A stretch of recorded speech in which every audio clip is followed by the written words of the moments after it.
So I was in the second row of Zelenskyy's press conference today, and there were a few things that blew my mind about it. One, sitting just meters away from the president of this country during this time was super interesting. But two, there were right-wing media all over the place. Newsmax, Fox News, and the right-wing media were given the first opportunity to ask questions directly to Zelenskyy, critical questions. And this happened 2 days before Trump does a press conference at the White House and says that he doesn't want media there that are critical of him at the same time as calling Zelenskyy a dictator.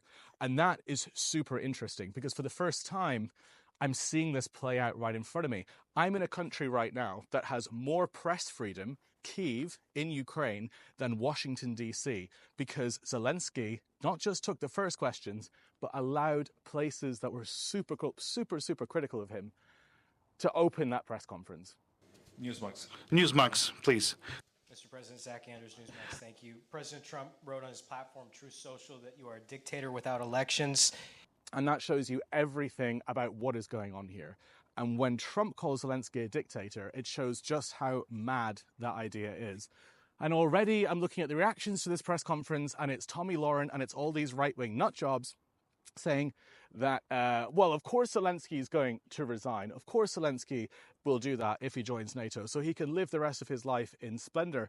Well, these are the same people that criticize Zelenskyy for not wearing a suit at formal events, who would also criticize Zelenskyy for saying, oh, all of our taxpayers' money has gone on this man wearing a suit. So there is, my patience for this is almost over. But it was so interesting to see that dynamic, that right-wing, critical of Ukraine media were at the forefront of the questions at this conference. And the final thing about it as well is, you know, this guy, Zelenskyy, who's supposed to be a dictator, and again, I'm not a sycophant for any politician, right? I don't have any sort of extra affiliation for Zelenskyy than I do a lot of other politicians. But the idea that he's a dictator, when he literally offered to resign today for Ukraine's peace guarantees, tells you everything you need to know, and tells you everything you need to know about the Kremlin talking point and the bullshit that has been coming out from Elon Musk and from Donald Trump over the last few weeks. And almost every statement they've given about this country has been something that you could have read in a press release from the Kremlin.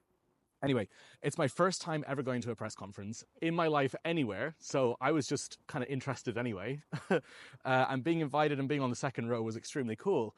But it was so depressing because everything that the White House is accusing Kyiv of doing, they are doing themselves. And I saw that firsthand today. So those are my final points from the conference. Wow, what a time.